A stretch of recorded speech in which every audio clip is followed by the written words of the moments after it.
নমস্কার, আপনারা দেখছেন সংকেত মিডিয়া, সোজা কথা সহজভাবে। নমস্কার, শুভ সকাল।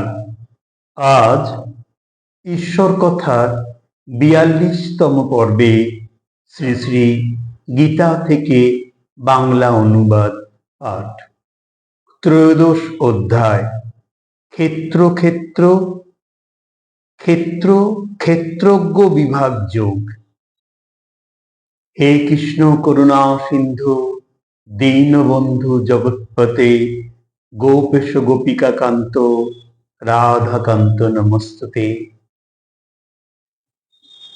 অর্জুন বলিলেন, হে কৃষ্ণ, প্রকৃতি ও পুরুষকে ক্ষেত্র ক্ষেত্রজ্ঞ জ্ঞান ও জ্ঞেয় এই পদার্থগুলি কি তাহা আমি জানিতে ইচ্ছা করি।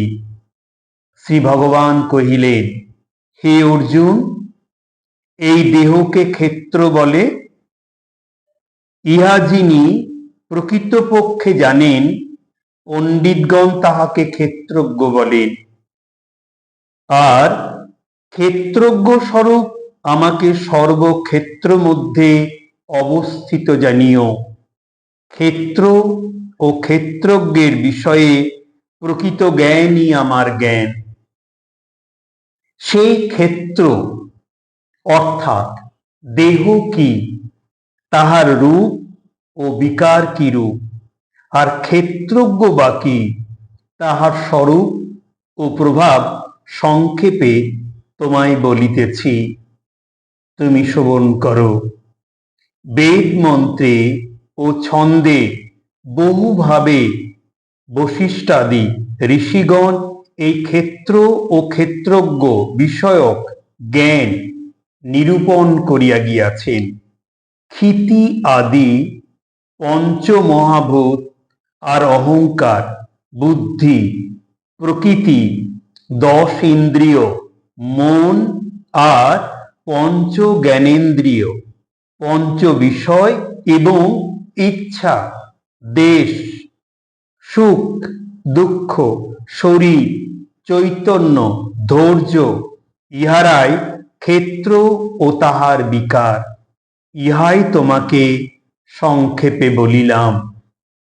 অভিমান শূন্যতা, দম্ভহীনতা, অহিংসা, ক্ষমা, সহনশীলতা, সরলতা, গুরু সেবা, দেহের ও মনের শুচিতা, মনকে সংযত করা, সকল বিষয়ে বৈরাগ্য, অহংকার না করা, জন্ম মৃত্যু জরা, রোগ সুখ দুঃখ দেশ কিছুতে আসক্তি না করা, পুত্র স্ত্রী গৃহে অনাসক্তি, ইষ্ট অনিষ্টের ব্যাপারে সমচিত্ততা, একনিষ্ঠভাবে আমাতে ভক্তি করা, নির্জন স্থানে থাকা, লোকের মধ্যে থাকাতে অনাগ্রহ, আত্মতত্ত্ব ও মোক্ষ বিষয়ে সর্বদাই উপলব্ধি, এই সকলকে বলে জ্ঞান।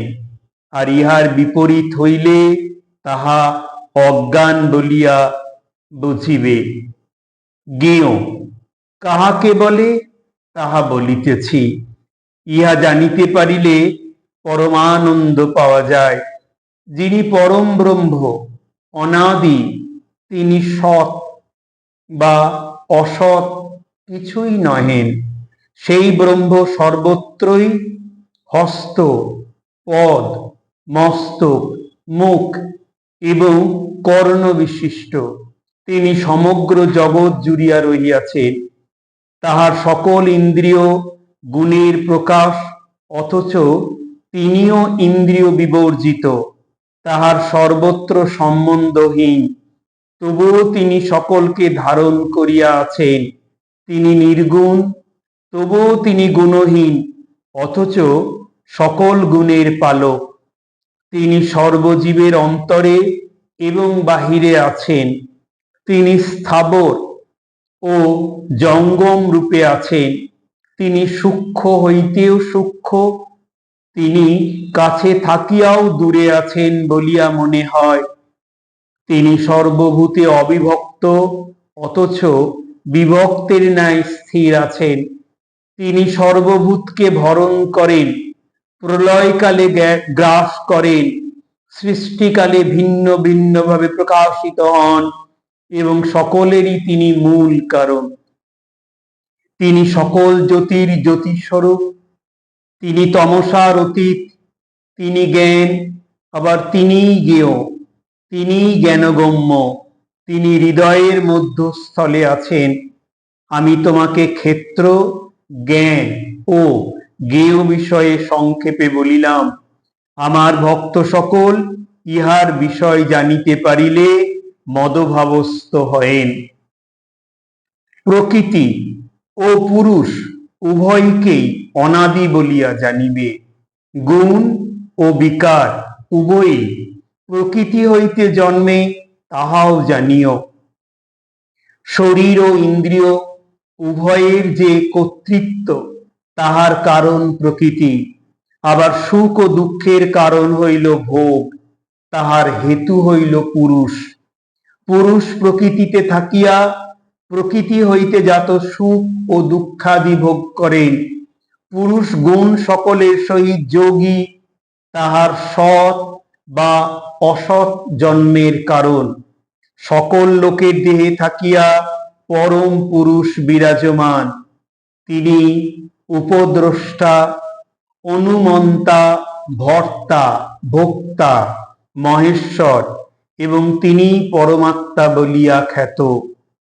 যিনি এইভাবে পুরুষ ও প্রকৃতির গুণ সকলকে জানেন, তিনি সকল সময়ে যেরূপ আচার করুন না কেন, দেহ অন্তে আর জন্ম লন না।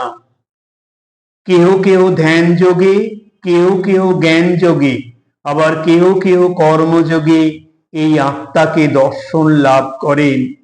আবার কেহ কেহ এইভাবে না জানিয়া অপরের মুখে শুনিয়া তাহার উপাসনা করেন। তাহারাও শ্রদ্ধা গুণে মৃত্যুময় সংসার অতিক্রম করিয়া থাকেন।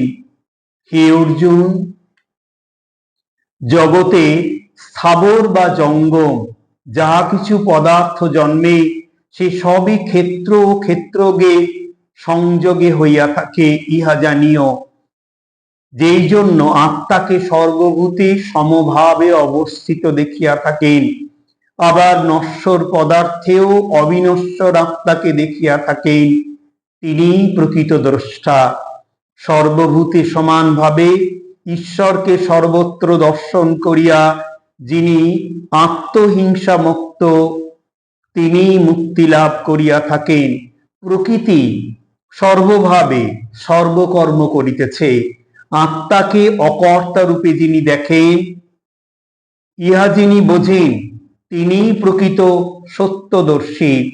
পৃথক পৃথক ভূতগণকে যিনি আত্মাতেই অবস্থিত বোঝেন এবং ভূতগণ যে আত্মা হইতে আবার সৃষ্টিকালে পৃথক পৃথক হইয়া থাকে, এইভাবে যিনি বুঝিয়া থাকেন, তিনি ব্রহ্মপ্রাপ্ত হন। হে অর্জুন, পরমাত্মা হন অনাদি, নির্গুণ ও অব্যয়। তিনি দেহে থাকিয়া কিছু করেন না, সে কারণে তিনি নির্লিপ্ত। আকাশ যেমন সকল বস্তুতে ব্যাপ্ত থাকিয়াও কিছুতেই লিপ্ত হয় না, পরমাত্মা তেমনি অতি সূক্ষ্ম, তাই তিনি সর্বস্থানে থাকিয়াও কোনো কিছুতেই লিপ্ত হন না। হে মানব, এক সূর্য যেমন এই সমস্ত প্রকাশ করিয়া থাকে, তেমনি ক্ষেত্রী আত্মা ক্ষেত্রকে প্রকাশ করেন। এইভাবে জ্ঞানরূপ চক্ষুর দ্বারা যাহারা ক্ষেত্র ক্ষেত্রজ্ঞের পার্থক্য এবং ভূত প্রকৃতি হইতে মুক্তির পথ জানেন, তাহারা পরমাগতি লাভ করেন। এই সঙ্গে ত্রয়োদশ অধ্যায়ে ক্ষেত্র ক্ষেত্রজ্ঞ বিভাগ যোগ সমাপ্ত। শ্রীকৃষ্ণের আশীর্বাদী হাত আপনাদের মাথায় পড়ুক। খুব ভালো থাকুন। আগামী 43তম ঈশ্বর কথা এই পর্বে শ্রী শ্রী মায়ের কথা। নমস্কার। Subscribe our channel. Press the bell icon.